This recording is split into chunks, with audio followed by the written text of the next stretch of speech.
This is a shir on the Likutei Sichos, book 20, Chelek Chav, Sicha of Vayigash, the second Sicha of Vayigash.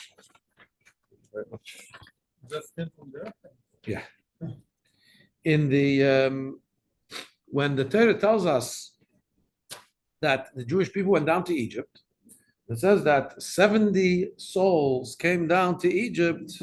Remember that last week or this week during the parsha, Yosef reveals himself to his brothers. And he says, tell my father that I'm alive and you should all come down to Egypt. I'll support you. I'll take care of you. And they come to Egypt. The Torah tells us that 70 people came down to Egypt. So now there is a variety of opinions. How do you get to the exact number 70? 67 of them is not a big deal. But the question is, how do you get to 70? So there's a few opinions. The Gemara says, and one opinion the Medrash concurs with it, that Yocheved was the number 70. So she's not listed amongst the ones counted, but that's because she's born as they enter into Egypt. So she's conceived and she's in her mother's womb as they're coming to Egypt. When they as they're entering Egypt, there's a new baby born to the Jewish people, Yocheved. And that's the way Rashi tells it to us, which means that's the simple reading of the pasuk. According to the Medrash called Pirkei de Rabbi Eliezer, Pirkei de Rabbi Eliezer is not a Medrash, it's a halachic, a Godic. Yeah. He says that Hashem was counted. So you have 69 people came, and Hashem is the 70th. There are some other commentaries that say that the 70th was Yaakov Avinu. Yaakov is the 70th. So we have to understand what is the thinking, what is the reason for these differences of opinion, who is included within the 70 people.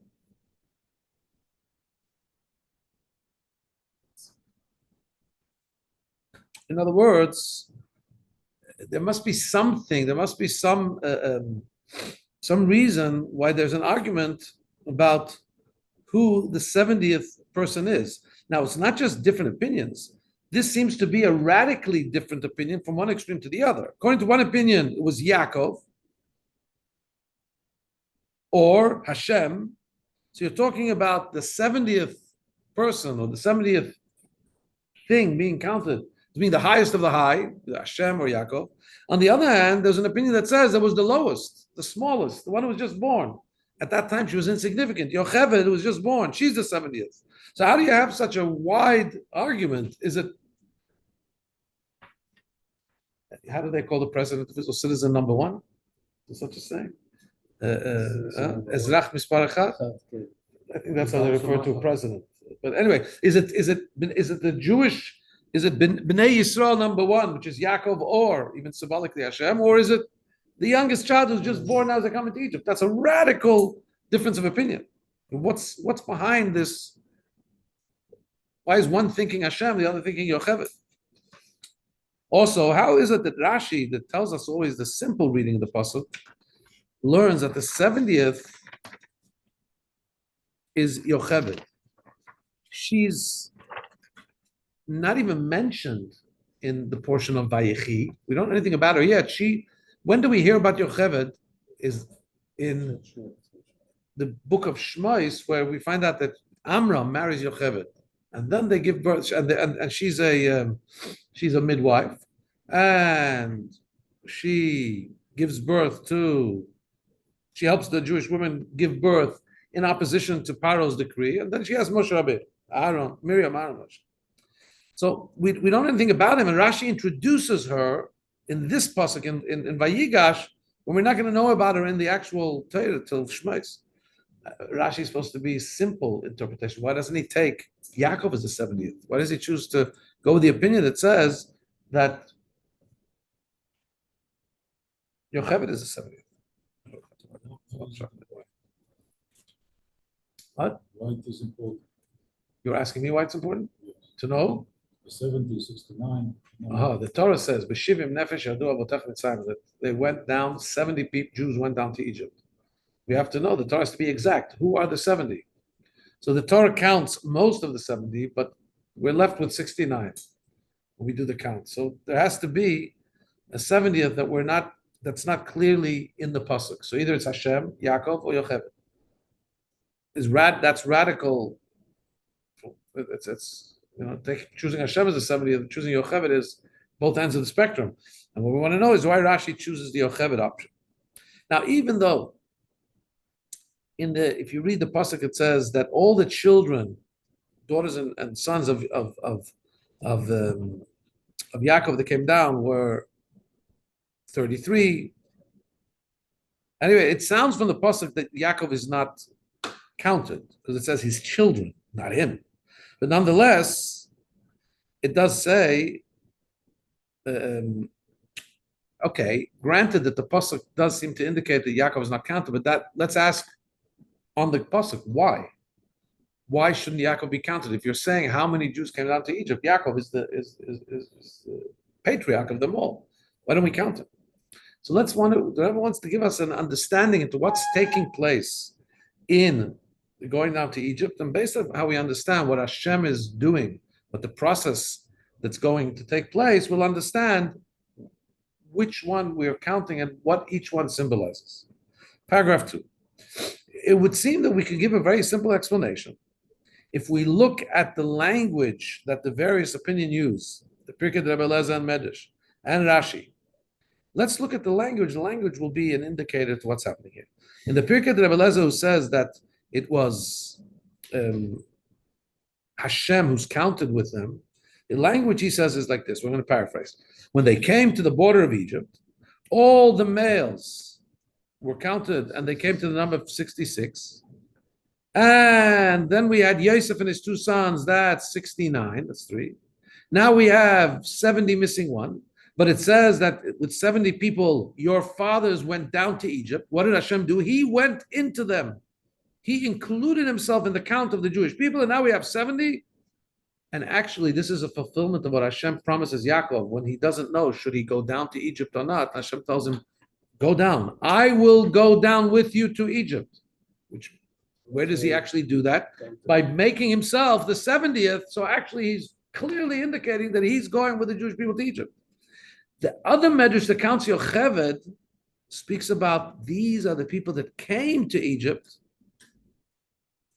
and the counts Yocheved. In other words, are we talking about the descent of the Jewish people into the exile of Egypt? And then we say Hashem went with them to exile, as Hashem promises, I will go down with you. Or are we talking about how many people came to Egypt? If we're talking about how many people came to Egypt, there's 70. And we count Yocheved, she came to Egypt. It's not got to do with with the going into exile.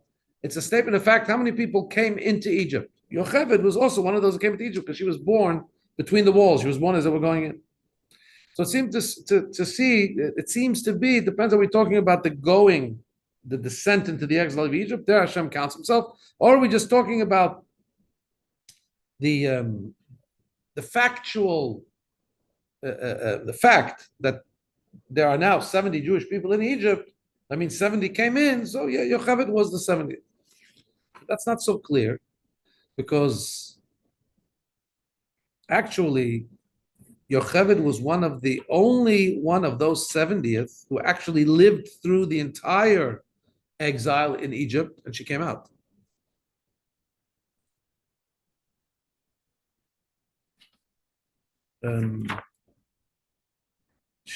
Did she come out?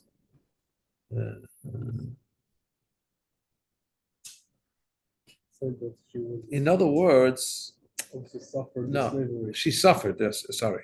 Vayigash the Kushi, I read it wrong. Here's like this. We know that when could the suffering of Egypt begin? Torah tells us next week, in 2 weeks, in the Parsha of Shmos, Vayamot Yosef v'chol echav v'chol hadorahu. Yosef and his brothers and all that generation died, and then Paro, either a new pharaoh or one who made himself like somebody new, like he didn't know the past history, came and started to enslave the Jews. And our sages tell us, so long as any of the original people who descended into Egypt was alive, Paro and Egypt couldn't do the chutzpah act of taking the people that had helped them and enslaving them. The moment that they had all died, there was only one exception. Yocheved didn't die. She was actually suffering in the slavery. So if you want to talk about somebody who actually went into the tough times of Egypt, it's Yocheved. So how is it that we include her not in the, when we talk about the going into Egypt, in terms of going into exile, we count Hashem, not Yocheved. If you want to count the exile, Yocheved was the one who suffered the exile most of all the 70. Also, we want to understand the language of the Pirkei Rebbe Eliezer. This is something about the language. He says all the scharim, all the males that were counted were 66. He says actually there's not just males. We know for sure 2 women are counted, and that is Dinah, the daughter of Yaakov, and Serach, the granddaughter of Yaakov, Serach, the daughter of Asher. So why is he calling them the males are 66? There's 2 females that are counted there. Paragraph 3. So there are commentaries that try to explain this, and they say that in the verse that says Kol hanefesh shabal Yaakov Mitzrayim, that all the souls, all the people that came to Yaakov in Egypt, the language there is nekeva, feminine. Kol nefesh shishim vashesh. All the souls that came were 66, and the word shesh here is written in feminine. Whereas in the verse afterwards, it says the children of Yosef. There it doesn't say nefesh shtayim, which would be feminine. It says masculine, nefesh shnayim. So the children of Yaakov, other than the children of Yosef, other than the children of Leah's Bilhah, Zilpah, are all referred to in the masculine. Children of Yosef, the children of Bilhah, are referred to here in the feminine. Similarly, yeah, as in the square brackets here, earlier when the children of Leah and the children of Zilpah are mentioned in a feminine, shloshim v'shalosh, not shloshim u'shlosha, and sheish esrei nefesh. When we talk about the children of Rachel and the children of Bilhah, we say the masculine arba asar kol nefesh shiva, not sheva but shiva. So what would be the reason for changing the gender in the number? In Hebrew, every word has a gender, feminine or masculine. Numbers also are either stated as feminine or masculine. So why is it that for some of the children of Yaakov, the numbers to count them is feminine, and some it's masculine? Particularly the children of Yosef, we find are counted, and the way the number is mentioned in a masculine. The other children are mentioned in feminine. So the answer for that would be that since in the earlier count of 66, before we count Yosef's children, Yosef and his 2 sons, there are also girls counted. As we just said, we counted Dinah. We also counted Serach, the daughter of Asher. So that's why, since there are some females included, the count is expressed in a feminine gender. However, the children of Yosef, similarly the children of Rachel and the children of Bilhah, where there we're not counting any girls in that count, there it says masculine. But that's not such a good answer, because if the number includes feminine and masculine, boys and girls, men and women, so according to the laws of diktuk, according to the laws of grammar, it should still be male. If there's male and female, we're counting male and female things, the number, the gender we should use in the Hebrew word for the numbers should still be masculine. Especially, we're only talking here out of 66 males, only 2 of them are females. So why are you using the language for the number? Why would you be using the feminine? So number 4, this is if you're not sure about all the questions, that's fine, because from paragraph 4 we're going to go into the explanation of what we're trying to say here. Paragraph 4.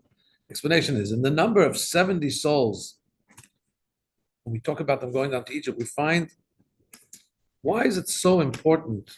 What's so significant about the number 70? Somebody asked here before, 69, 67, 73, what's special about 70 that the Torah is emphasizing 70 souls went down to Egypt? So there's 2 different approaches to it. One of them is that the number 70, where do we know the number 70? Shiv'im umot, that there's 70 nations of the world. So in other words, somehow, what are the 70 nations of the world? They're represented by 70 spiritual forces in the heavens, 70 angels, each one representing one of the nations. So the 70 Jews going down to Egypt somehow corresponds to the 70 nations of the world and the 70 spiritual powers of those nations. And number two, what is 70? We have the 70, the Sanhedrin, the 70 elders. Well, that's a huge difference. Is 70 corresponding to the 70 nations, which are in a way challenging to the Jewish people, or is the 70 corresponding to the 70 greatest people of the Jewish people, the Sanhedrin, the High Court? So generally, there's two things that the descent into Egypt was meant to do. There was something it needed to achieve by the Jewish people themselves, and something it needed to achieve and make a change in the world. In other words, we know that going down to Egypt was a preparation for getting the Torah. It's not just that somehow, by chance, after they left Egypt, Hashem took them to Sinai to get the Torah. That's part of Hashem's process. He's taking them to Har Sinai to get the Torah, but in order to do that, he needs to put them through the process called Egypt. So there's two ways that this is happening. In order that there should be, what happened at Har Sinai? Hashem came down and he said, Anochi Hashem Elokecha, I am Hashem. Elokecha means your energy, your power. I am Hashem who's everything about you. In other words, your physical being, your everything emanates from Hashem. Hashem is the source. Well, what do you mean? I'm a physical person. I have cells and limbs, and it's all physicality. That's exactly what Hashem is telling us at Matan Torah. He's telling us at the giving of the Torah. He says everything you see down below, it's really coming from above. There's a connection between physicality and spirituality, between godliness and mundaneness.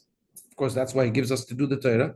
But basically, that great divide where somehow we could see that there's almost two modes or two different, a split in creation where you have godliness and you have non-godliness. Really, it's all one thing. But to bring that together, how do you do that? You bring that together by going through the process of Egypt, as we're going to say. Why is that? So paragraph 5. Let's go where it starts. We start as a people from our forefathers. But about the forefathers, it says that they were a chariot. What does it mean, a chariot? Today we don't go on chariots, we go on cars. When you go on a car, when you get to your destination, do you say, thank you very much, Mr. Car? Give it a pat and say, you did such a good job taking me from point A to point B. No, why don't we do that? Because a car is just a vehicle that you drive. It doesn't have any ability to do what it wants. It's just carrying out what you want. The forefathers were to Hashem like a chariot is to a driver. They were so subservient to Hashem, so non-ego. They were just an expression. Whatever Hashem wants to do is just done through them, without any resistance. They're just a vehicle for transmitting the word of Hashem. So that kind of relationship is great. But when you move to the next generation, like the children of the forefathers, 12 tribes, they already represent the neshamas, the souls, the way they come into a more mundane kind of existence with the relationship with the world. So now we need Hashem's presence to be manifest in them, not as chariots, not as people that have no ego, no presence, no independent, no, so to speak, identity. They live in a world where they do feel their identity. But the purpose, what we need to do is that they should feel Hashem. Hashem should be present in their lives, and this way they bring Hashem by walking around the physical world, having physical interactions with mundane things, and yet being transmitters of Hashem, they bring Hashem into the world. In order to do that this energy should go to every neshama, it's not enough that you just have the natural progression that the forefathers, Yaakov has 70 children and grandchildren. And now that represents the 70 nations of the world, somehow the descent into the world. You actually needed to form, to develop, to craft these 70 people, this Jewish people, in a laboratory where you take away the presence of Hashem in an obvious way. You need them to kind of grow in a place where Hashem's presence is not obvious, and that's Egypt. And then when they come out of there and they're connected to Hashem, then what happens is that, so to speak, they're able to transmit Hashem's presence even to a place where Hashem's presence is not automatically felt, a place like Egypt. And even though, so when you find that about Egypt, it says there's no God-fearingness between them, right? We know that nonetheless, what happens there is the Jewish people emerge from Egypt as believers in Hashem, which means, so to speak, there's a prototype. The prototype of the Jewish people is being created, and is being created as believing entities in a place where there's no obvious belief, where there's Egypt, where there's only disbelief in Hashem. And Hashem is putting them there and planting within them, in that godless environment, so to speak, a firm and strong faith in Hashem. So this level of godliness that's drawn down to every Jew is faith. The simplistic and fundamental basic faith that a Jew has in Hashem. And that's why it says that when Moshe Rabbeinu came and said, we're going out, it says, Vaya'amein ha'am. The people believed. In other words, the people believed that Hashem will take them out of the exile. That Hashem has no restrictions and no limitations. What it means, and our sages tell us that the Bnei Yisrael, the Jewish people, were released from Egypt, redeemed from Egypt, in the merit that they believed in Hashem.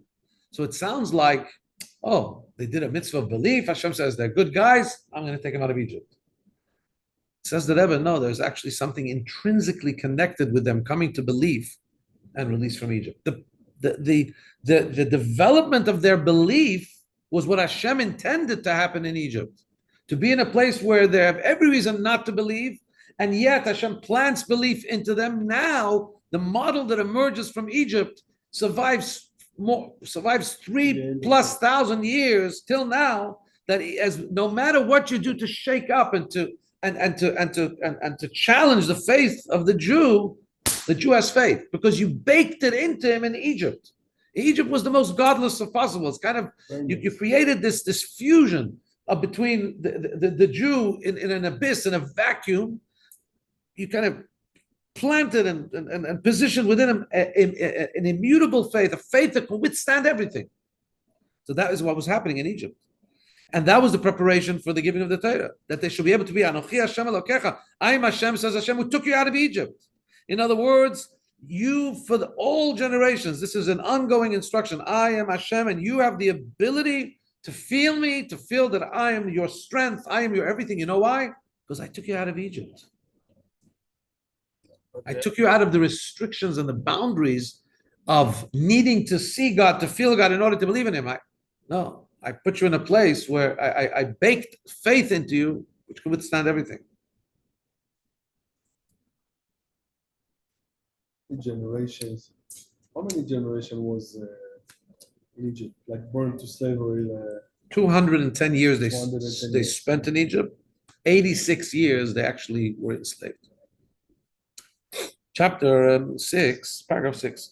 Since the going down to Egypt is connected with 70 souls, in other words, 70 represents the tribes and the children and grandchildren, the way they come down below, more than the 12 tribes, the way they even get further diffused and further dissected, so to speak, is into 70. Why do they come down with the number 70? It's so that in Egypt, which is the most immoral of places, it shouldn't be able to cover over the spark of godliness. So how does Hashem, what we're saying here is something impossible is happening. The Jews are coming down in a very diminished spiritual way. They're now not even 12. They're not like the forefathers that were totally identityless in front of Hashem. They were just an expression of Hashem. They're not even the 12 tribes, which 12 is a number that's still connected much more to holiness. They're like the 70 nations in a way. They're 70. They're very diminished lot of identity, a lot of distance from Hashem in a sense. How are they going to? And Hashem wants to bring them into Egypt and plant within them this strong faith that can even withstand Egypt. But how are they going to not be lost? You see, the danger is when you go into there's a saying in Hebrew, Mashallah, zeh mechashel oti, Mashallah, machshil mechashel. How do you say? Lo mashallah shover oti, Mashallah oreg oti, chashel. What doesn't kill me strengthens me. In other words, when you put somebody under huge pressure and they withstand it, now you've strengthened them to epic proportion. The problem is, you know what can happen when you put somebody under such pressure? They could break, God forbid. So how does Hashem guarantee you? How do we make sure that these souls coming down in a very diminished level to be stamped in Egypt with a stamp of faith, but how do they not lose it totally? So that's why we need one of the 70 has to be something, part of this package of 70 to go down has to be something that stays aloof from the descent into Egypt. So that's either Yaakov, because Yaakov represents the world of Atzilus, the world that's higher than Bria, Yetzirah, Asiyah, the world that's higher than Egypt. That's one opinion. Then there's another opinion, that it's Hashem. Here's a counterintuitive thing. Which would you think is more powerful to bring into Egypt? So, who can easier come to Egypt, Yaakov or Hashem? You would say Yaakov. How can Hashem is further than Egypt than Yaakov, but not here. Yaakov cannot really come to Egypt because Yaakov is a revelation of godliness, and the revelation of godliness and Egypt are kind of always going to remain separate from each other. So Yaakov can come physically to Egypt, but he can't really enter Egypt in a real way. But Hashem has a capacity to be able to be in a place and not even be there. In other words, there's a concept of Sovev Kol Almim. There's a concept that Hashem is in a way of Mamalei Kol Almim. In a way, Hashem is immanent in things, present in the very intrinsic. He makes things. He's in the thing. There's also a deeper level of godliness where we say Hakadosh Baruch Hu. What does Hakadosh mean? Hashem who's holy. Holy means transcendent. So he can come into Egypt and be there with the tribes without impacting or ruining the effect of Egypt. You see, if Yaakov really comes to Egypt and shines in Egypt, Egypt disappears. The negativity of Egypt melts away. It's too much energy.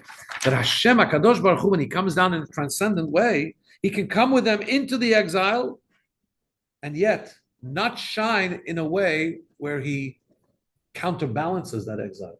The darkness can still remain darkness and he can still be there.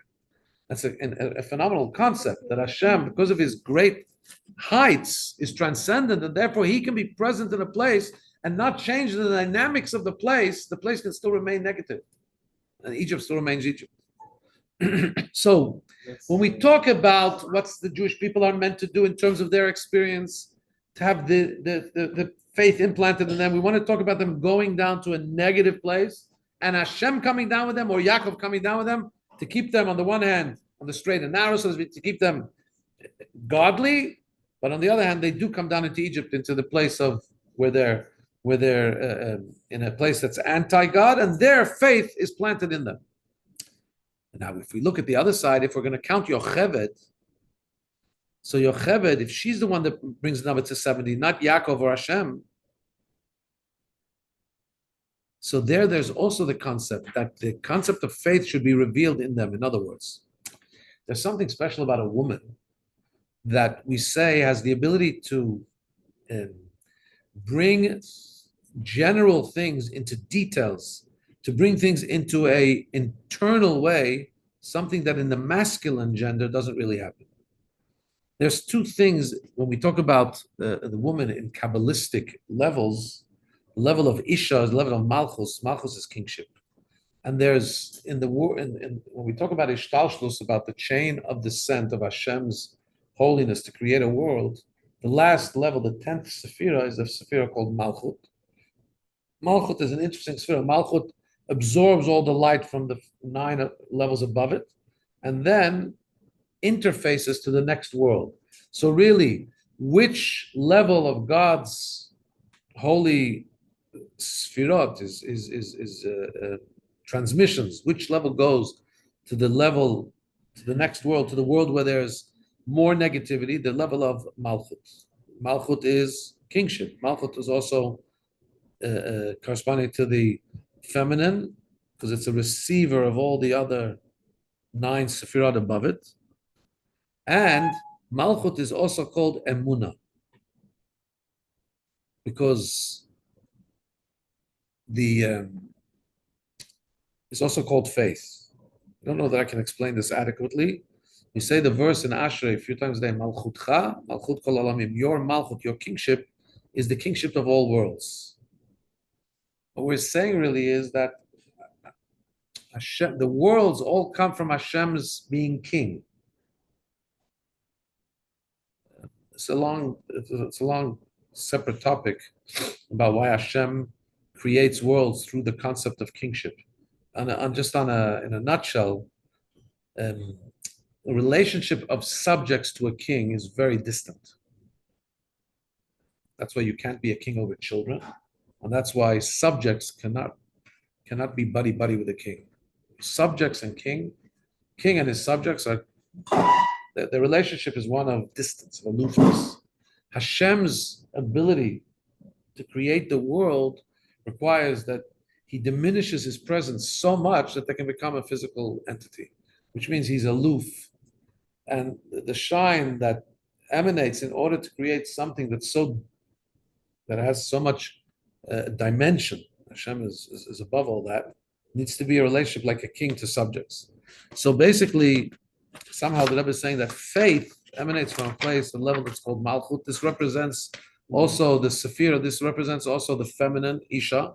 So when we're talking about Yocheved, again, I didn't explain this properly, I'm not sure I understand it fully. But when we talk about Yocheved, so Yocheved is feminine. She's born at the entrance to Egypt, not like the other 70 of her cousin, brother of her other family that's born before they go into Egypt. And she goes through the difficulty of the enslavement. On the other hand, she's also the one that gives birth to the redemption. She's the mother of Moshe Rabbeinu. And Moshe Rabbeinu is the one who uncovers the faith by all Jews. And also, Yocheved and her daughter Miriam are the ones that enliven all the children, because they're the midwives that give birth to all the children. They bring vitality and life into all the children. So they also were part of the process of educating the children to have faith in Hashem, not to listen to Paro and to his decrees. So now we understand that Yocheved also plays a great role in this progression of implanting within those that went to Egypt the very strong faith in Hashem that needs, again, to last till now.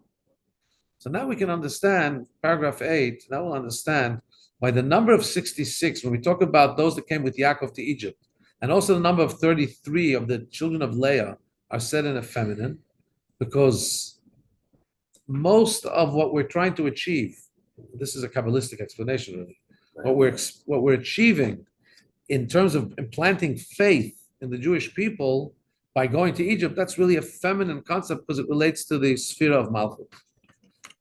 Now, here's something we can understand. We see in actuality the concept of faith, however we explain it Kabbalistically is one way. But in actual experience, we see that the experience, the way women experience faith is much more in an open and revealed way than by men. Interesting. Women express and practice faith in Hashem in a more real way than men. I mean, the fact is that Judaism transmits through the woman. When a woman is a woman of faith, that is what transmits to the children. That's what's become the bastion of the house. Interesting that we know that when it came to the sin of the golden calf, the women weren't there, they didn't sin. Similarly, the sin of the spies not to go to Egypt, they didn't sin, they kept to the plot much more, because faith by women is much stronger.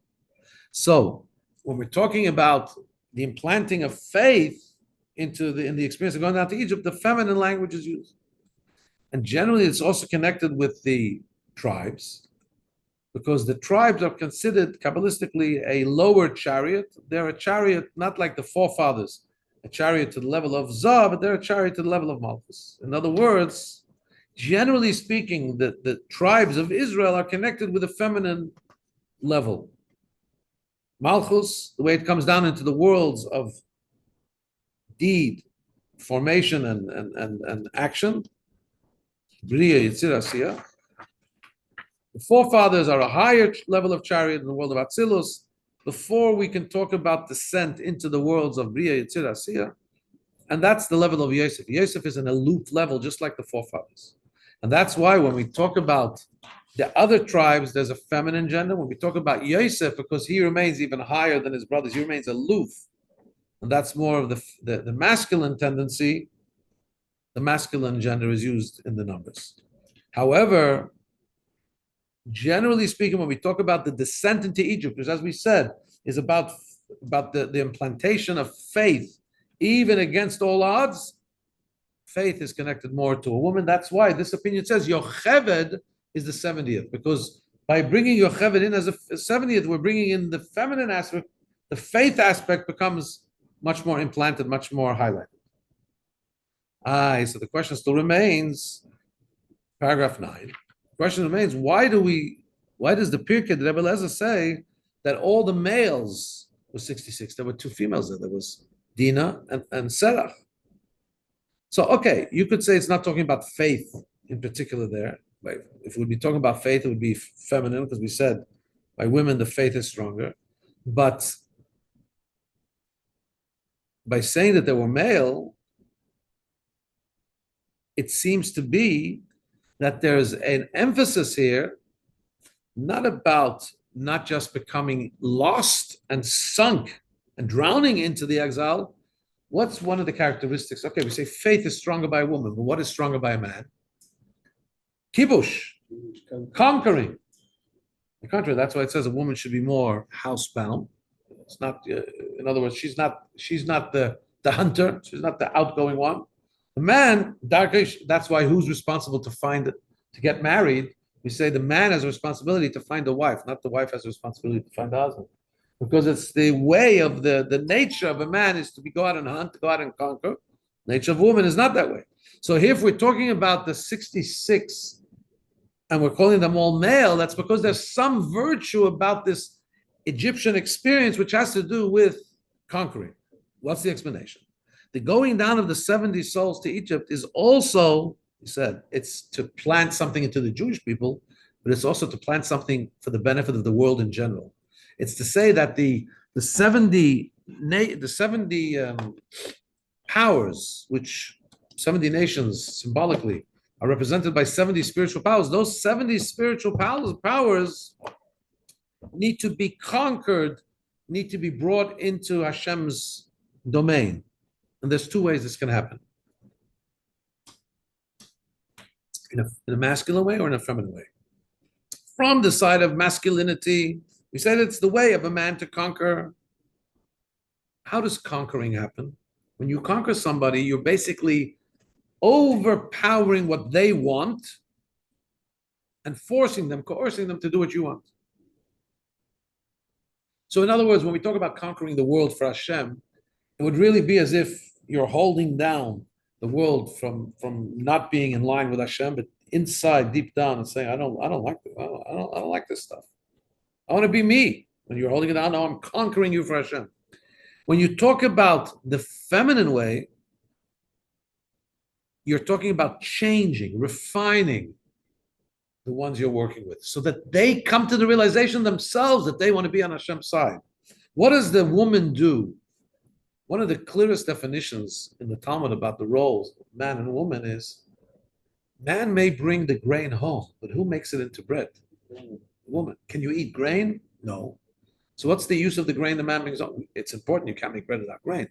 But who actually makes it something that can be absorbed into the nutrition system, into the body, into the bloodstream, into the energy stream of a person? Is the woman.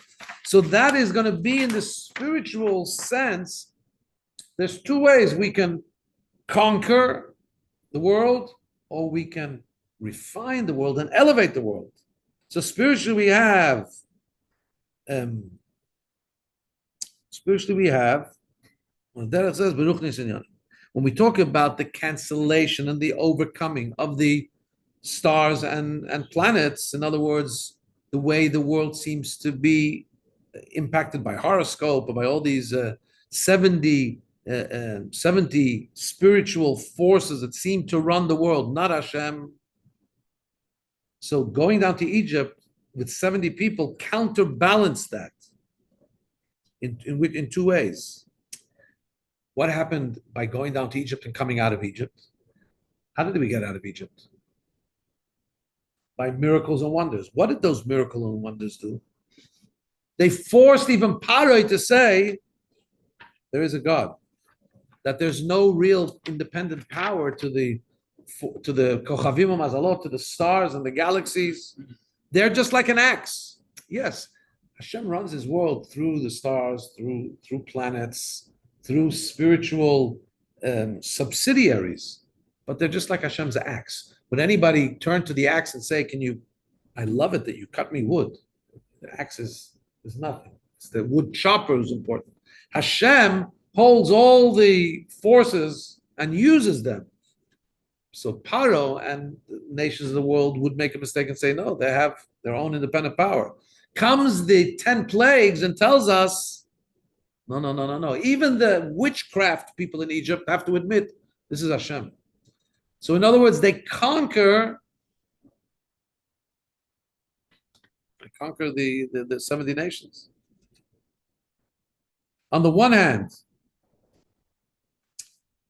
they show that they're not in charge. On the other hand, they get the sorcerers themselves to realize that there is Hashem. The two ways of conquering from on top and bringing the opposing force to the realization that he's wrong, that there's a God. Paragraph 10. So this concept is mainly achieved through the Midah, through the Sephirah that's called Malchut, kingship, which we know that Hashem's creation of the world through the different manifestations and level of Shtalshlus, the chain of descent, the level of Malchus is the first point of creation, and one of the first things of creation is time and space. That's where time and space is created from. And that's where the energy flow that comes through the 70 spiritual forces that represent the 70 nations comes from. That's why they also feel that their power is really only from Hashem. So when you talk about Hashem that's higher than the world, not Malchus, but the higher level, which is called Zeir Anpin, the top 6 midas of spheres of Hashem, the way that they cause the world to be canceled is that the whole world is kind of melts away before. In other words, it's a higher level of Hashem. It's the 6 Sephirot. When they are uncovered, the 70 nations kind of just have no power. The 70 spiritual forces have no power. There cannot be even any attempt to create a challenge to Hashem's supremacy. That's like the conquering in a way you cancel out the enemy. When you talk, however, about the other way of conquering, Malchut, the feminine way, yes, it doesn't cancel out, which is with its intensity, time and space and all the other levels of creation, but it reveals within them that they too come to the understanding that this is really all Hashem. Paragraph 11. This is the difference when we talk about the effect on the world and the 70 spiritual powers between the way it is described in the Pirkei de Rabbi Eliezer, where he says all of the males are 66 and Yosef and his 2 sons, that's 3, and then there's Hashem with them, or Yaakov is with them, as opposed to the opinion, the exact opposite opinion, that Yocheved is the 70th. When we want to talk about the masculine, if you talk masculine, the masculine style is top down, then Hashem comes in with them. It's a conquering in a way where the enemy is canceled out. Like the Medrash says about Yosef. Yosef went down to Egypt. And you know what happened when Yosef went to Egypt? The word hulad. Yosef was taken down, descended. The word hulad also has another word, veyer, to rule. So he's actually, the Medrash learns that Yosef Hurad Mitzrayim, he was placed to be in charge of Egypt. He wasn't really ever under Egypt. He from the very beginning was destined to be in charge of Egypt. That was, in other words, he's the masculine. He represents Hashem, who's higher than the chain of descent. The ability for to go into Egypt and have total supremacy. However, when you talk about Malchut, the next level, and you need to create something even more powerful in a way than canceling out the challengers, but actually elevating and exposing within those that are challenging God, that actually they too believe in God. For that you needed the feminine way. As we said, the feminine diffuses, breaks down, brings it in an eternal way. Now, says the Rebbe, so we've explained something very, very heady here. We're talking about what's going on here is connected with Kabbalah, connected with understanding what's taking place by the Jewish people going to Egypt. There's something being planted here for the Jewish people to have faith. There's something being planted here for the world to come to the realization of Hashem. And all of this is taking place when we find allusions to it in the 70, how they look at the 70. Are we counting Hashem or Yaakov? Are we counting Yocheved? Says the Rebbe, we'll also see that the differences of how to look at it, whether it's Medrash or Rashi or Gemara, the reason they look at it differently is because of the nature of the commentary. Very interesting thing. Pirkei de Rebbe Lezer is like a Medrash. It's part of the Agadic part of the Torah. We speak about the Agada of Torah. It's not literal, but most of the secrets of the Torah is hidden there. In other words, it's Kabbalah, it's knowledge of Hashem, but it's obscured in a way sometimes in those words, in those parables, in those concepts. It's so secret, it's hidden in there. And really, in a way, it's the part of Torah that's higher than being enclosed in the world. It's kind of, you feel much more the sanctity and sometimes when it's not so easy to understand it, you can see there's something higher here than what you can grasp. That's what's being expressed in Medrash. So that's why the Medrash goes with the top-down approach. It says Hashem came in with them because Medrash is talking about higher level stuff that you can't really relate to. It's higher than the world. So he brings an interpretation of Hashem, who's higher than the world, coming into Egypt and thus overpowering the 70 nations, the 70 spiritual forces. However, the commentaries of the Torah that are connected with Pshat, with actual explanation, with actual Chumash, and with this simple meaning of the Chumash. However, even when we're explaining simple 5 books of Moses, there are some Pirushim that don't give literal explanation, don't stick to the literal. They go a little bit higher than literal. So that's why it's difficult to say that Hashem came in. They don't go on this interpretation that Hashem came in with them, because that would be a higher level than the world. They say that Yaakov came with them, because Yaakov, although he's higher than Egypt, but still he is connected to the 70 children that come from him and the worlds of Biyah, because of Yud. Okay, the Yud goes down into the heel. So that's why we find that the other Pashtonei Amika, other people that explain the Pasuk, put Yaakov as the one who's the 70th. And namely, the Mefarshim that say it is Even Ezer, Rashbam, Babalaturim. However, Rashi's literal, simplest explanation, and therefore he's most connected with the world of deed, literally. So there, the way Rashi explains is in a way that we see not a higher level coming into Egypt and thus canceling out Egypt, but rather Yocheved, who comes into Egypt and in a feminine way is able to uplift the situation in Egypt, that people stand up for faith and that they come to the belief in Hashem in the down-up model, like the feminine model that we've been discussing. This fits the concept of what going down to Egypt was really all about, which was it was meant to lead to the giving of the Torah. What happened when the Torah was given?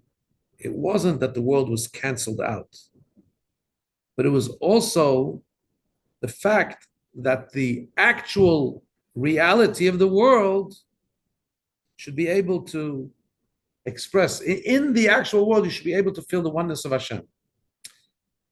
We see that what's described about the giving of the Torah is two different things.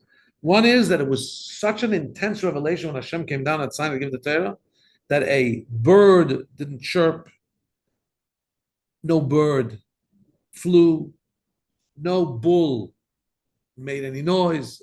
The whole creation was kind of overawed, stopped.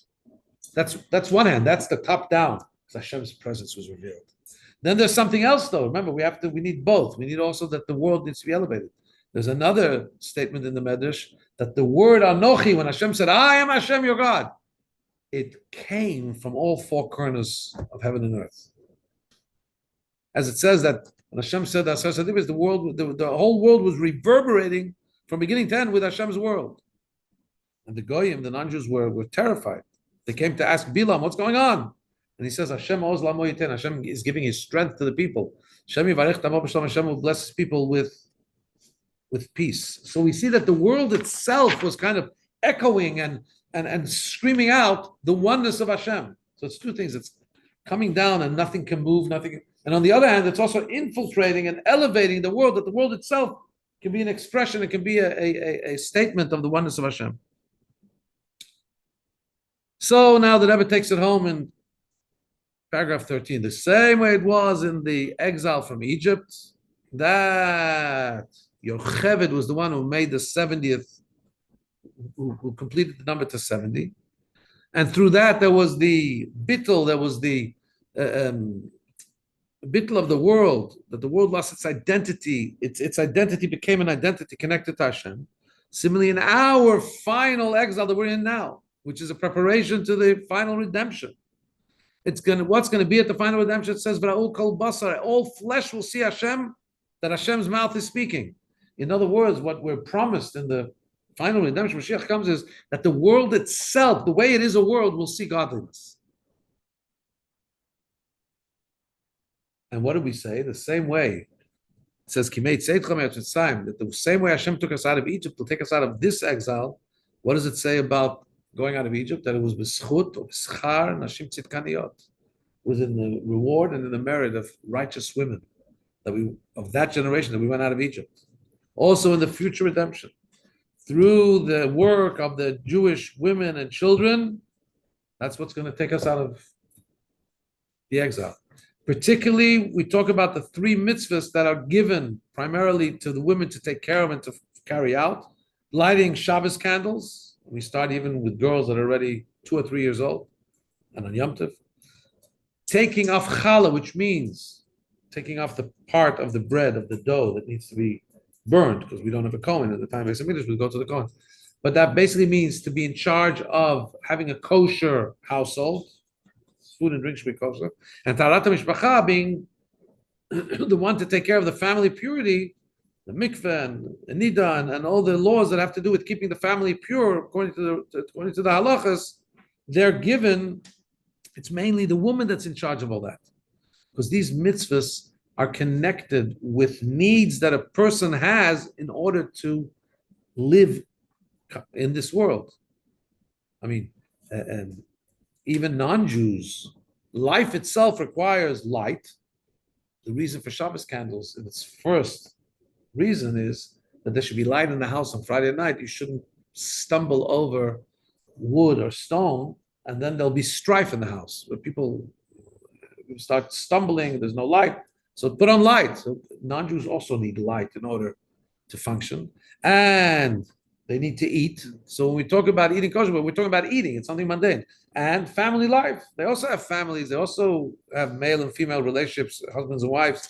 So what we're doing is, when we say that the woman is instructed, primarily these mitzvahs are really in her domain, you're talking about the world, things that are very natural, things that are mundane, things that are very physical and material. Non-Jews also doing those activities, but the woman is supposed to make them Jewish activities, kosher activities, holy activities, tahara, and this way we uplift those activities, we uplift the world. The light isn't a Jewish light, it's Shabbos and Yom Tov lights. The food is kosher, the way Hashem wants us to eat. The family life is in a pure way, the way Hashem tells us to engage in family life. This is a preparation. So these three mitzvahs, because we're doing them in the physical aspect of the world, and we're doing it in a godly way, that's a preparation for the actual physical existence to be refined to the point that it says, all flesh, all physicality will see that Hashem is speaking. The actual physical world will, so to speak, come to an eye-opener.